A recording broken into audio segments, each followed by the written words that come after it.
Today is February 21st, 2026, and we are tracking three major events that are going to impact Canada and the United States this week. First, we are tracking a nor'easter event that will hit many states on the northeastern part. It is going to hit the northeastern part of the United States.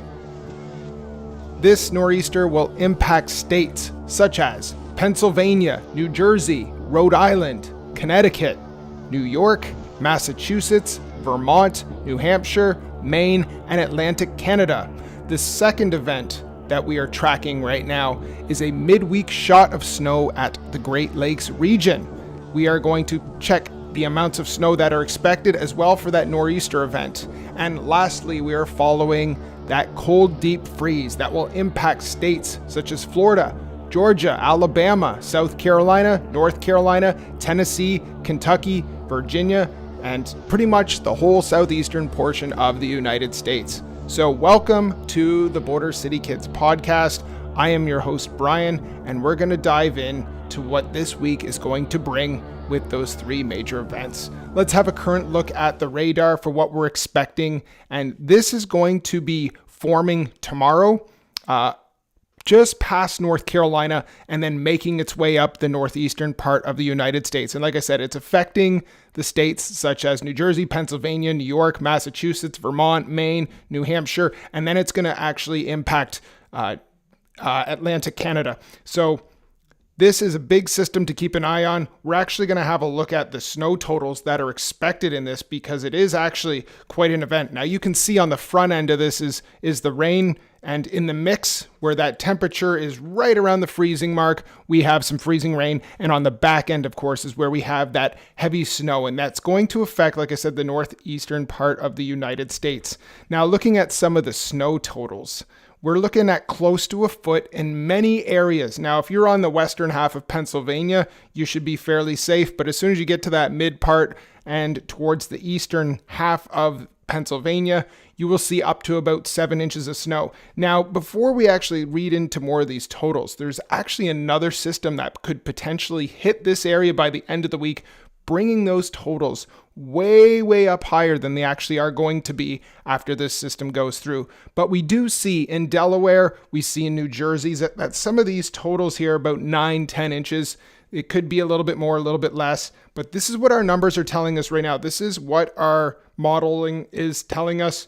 This is going to be a very significant event. Now remember, winter is not over yet, so this is still to be expected, but it only seems like this northeastern part of the United States is being affected. I don't see any major systems on the West Coast right now being affected, but our totals can get up to about a foot of snow. So it's definitely something to keep an eye at. The second event that I was talking about this week is this Great Lakes event. It's a midweek shot on Wednesday, and we're looking to see about 3 to 5 inches of snow. And the reason this is significant, obviously, is because I think it's going to occur Tuesday night into Wednesday, which will affect driving. It will affect people going to work, and people need to be aware of this and just be safe. Now, where is all this energy coming from? Because we see that all these storms keep impacting eastern United States and eastern Canada. What we have out west here is where all of our moisture, all of these systems are actually being fueled from, is off the west coast of California and Oregon. And they're just riding the jet stream over east, and it's carrying it right over, and we're getting these big drops on the Great Lakes, and we're getting these big drops in the northeastern part of the United States. Looking at some of the snow totals, like I said, we do have up near Lake Superior about 8-9 inches, just depends on exactly where you're at. In here in Wisconsin, you can see up in the northern part of Wisconsin, you're going to see about 3-4 inches. In Michigan, if you're on the southern part of it, you can expect an inch or so. But as you get into the upper peninsula part of Michigan, the snow totals start to go up. And where I am right now in southern Ontario, if you're closer to the Windsor region, you can expect to have about 2 to 3 inches of snow. Depending on where this actually rides through, you could expect near that London area to have about 6 to 7 inches of snow. Now, the good news is this is still 4 days away, so it's not 100% accurate because our modeling adjusts with changes in the systems themselves. but it's something to keep an eye on. The third event that we're looking at this week is where that cold air starts to funnel down from Western Canada. Now, if you look up top on this map, Canada is being dominated by very frigid, very cold air. And we're looking at some of these values that are negative 35 degrees or so below average. So this is very, very cold air, and it is being funneled down into the southeastern half of the United States. And these temperatures are going to be about 20 degrees below what you're used to. Now, I know for a fact in Panama City Beach, you're going to be sitting at about 9 degrees Celsius, which is probably close to the 50 degree Fahrenheit mark.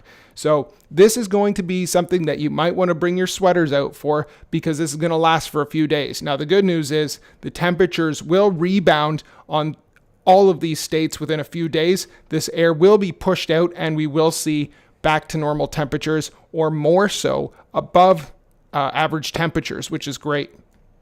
Looking at the actual temperatures, Canada is being absolutely dominated by absolutely freezing cold temperatures, and you can see that freeze mark is being pushed all the way down into Tennessee, into Alabama, Georgia, and into that northern portion of Florida. Now, these are going to probably be your nighttime lows, but this is still very cold considering how close we're starting to get to March. So we have a total freeze line here, and you can actually see the jet stream right across where that freeze line is, and it's going to be pushed all the way down to the Gulf Coast again. So this is something that has been occurring more often lately, and it's just because that polar vortex really pushes south and dives deep, and it does rebound. We're just seeing it more and more often lately. Now, the good news is in the next 6 to 10 days for our temperatures, we are looking to be well above across almost the entire United States. And in southern Ontario, I would expect you would be above as well, depending on the direction of the wind. That always has a major impact on southern Ontario because it is surrounded by the Great Lakes. So if you're in Texas, if you're in New Mexico, Arizona, California, Colorado, Kansas, Oklahoma, you're expecting to be well above average in the next 6 to 10 days. And because that warmer, drier air is coming up from Mexico, you're going to be expecting probably some of those drought conditions. But as we see that jet stream push a little bit north and ride all these major storm patterns across east, we're going to start to see probably a little bit more precipitation make its way through the northern United States, as well as the Great Lakes area, probably to Atlantic Canada as well. That is all I have for you today. So I hope that you guys can follow my podcast. I greatly appreciate that. Keep an eye on these three systems, especially if your area is going to be impacted by it. If you're in the Great Lakes region, have an eye out for Wednesday morning travel. It could be a bit dangerous. If you're in those northeastern United States, starting Monday, please be safe, be careful on the roads. This will do some damage. This will have quite a big snow impact. And if you're in the southeastern part of the United States, get ready for your cold blast. I think this could be the last one. Let's hope it is. Thank you for joining me. I'm your host, Brian. Subscribe, hit the like button, check out my weather forecast. I'll be back. Have a good weekend.